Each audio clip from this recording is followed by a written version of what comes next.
Bung Rocky Gerung sebagai orang yang selalu keras mengkritik presiden, isi kepala, lalu ada juga sering menggunakan istilah dungu, kan nggak pernah kan ditangkap polisi?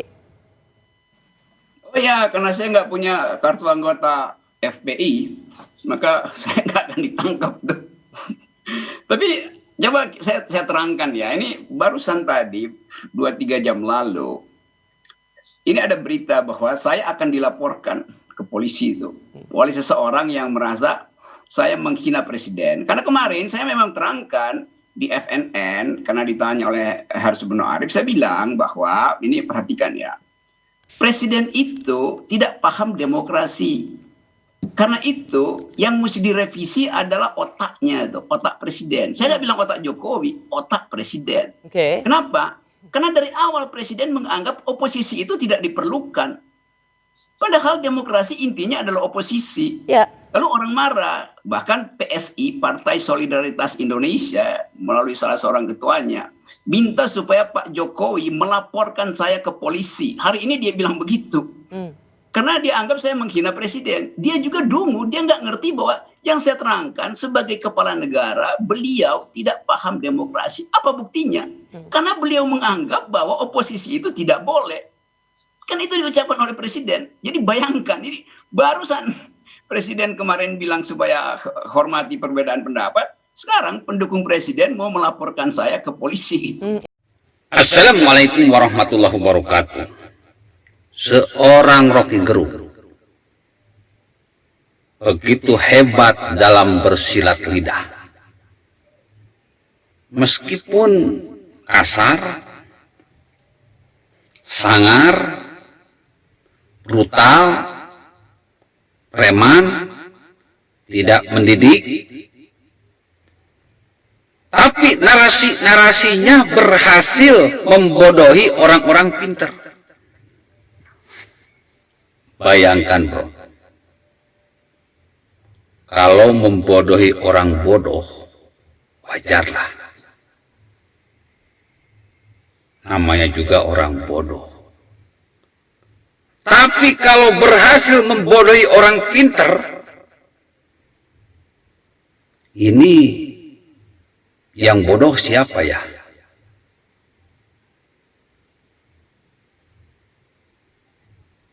Kalau kita mau berpikir sejenak, tidak terbuai oleh hipnotis politik yang selalu dibawakan oleh Rocky Gerung, maka kita akan menemukan sebuah kata-kata yang bodoh dari orang yang benar-benar bodoh. Katanya Rocky Gerung mengatakan bahwa presiden ini harus direnovasi otaknya. Karena presiden tidak ngerti demokrasi. Di mana presiden menganggap bahwa oposisi ini nggak penting. Dia katakan bahwa presiden dungu, Jokowi dungu. Mari kita ukur siapakah yang dungu, apakah Jokowi atau Rocky Gerung. Demokrasi Indonesia adalah demokrasi Pancasila. Jadi bapak-bapak, ibu-ibu, hadirin pemuda-pemudi sebangsa setanah air dimanapun kalian berada, demokrasi Indonesia adalah demokrasi Pancasila. Jadi demokrasi yang berdasarkan Pancasila.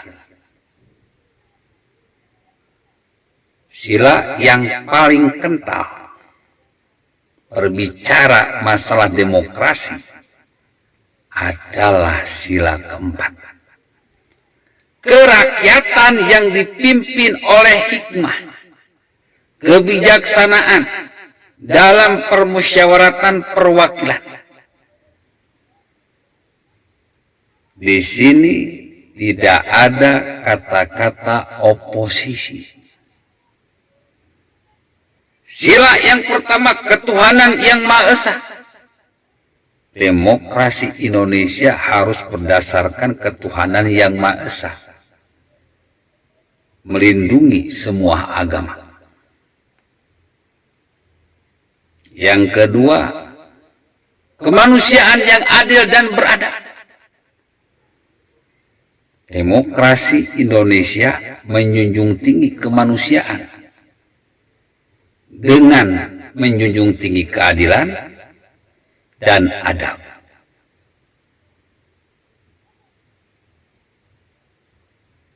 Yang ketiga, persatuan Indonesia. Demokrasi Indonesia itu lebih menjunjung tinggi persatuan. Dan yang terakhir, karena keempatnya sudah tadi, keadilan sosial bagi seluruh rakyat Indonesia. Demokrasi Indonesia harus menjunjung tinggi keadilan sosial bagi seluruh rakyat Indonesia.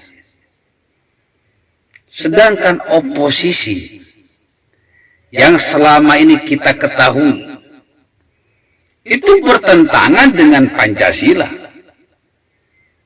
melanggar sila pertama, melanggar sila kedua, melanggar sila ketiga, melanggar sila keempat, melanggar sila kelima. Maka jelas di Indonesia, di demokrasi Pancasila tidak ada istilah oposisi yang dimana dalamannya itu oposialan, oposetan, opo-opo diributin, opo-opo dicari-cari kesalahan. Itu bukan demokrasi Pancasila.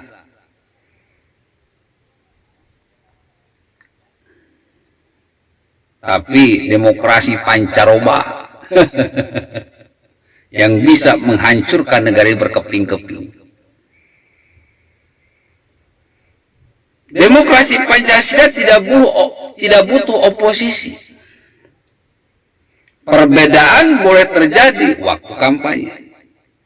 Tapi setelah terpilih, maka aspek gotong royong dan kekeluargaan lebih diutamakan daripada saling sikat, saling sikut, saling sakiti. Makanya Jokowi rangkul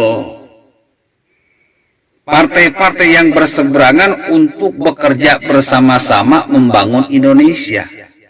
Apa yang sudah dilakukan Jokowi ini sudah sesuai dengan demokrasi Pancasila.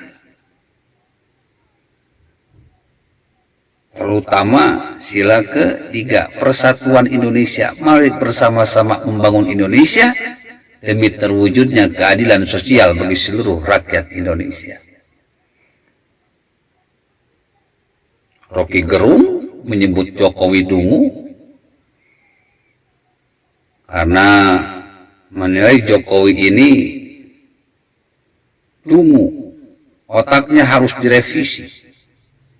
Sebetulnya bukan Jokowi yang dungu dan otaknya harus direvisi, tapi Rocky Gerung yang dungu dan otaknya harus direvisi. Mungkin daleman otaknya kotoran sehingga selalu mengatakan hal-hal yang kotor. Jadi jelas siapa yang dungu dan siapa yang otaknya harus direvisi. Billahil taufiq wal hidayah. Wassalamualaikum warahmatullahi wabarakatuh.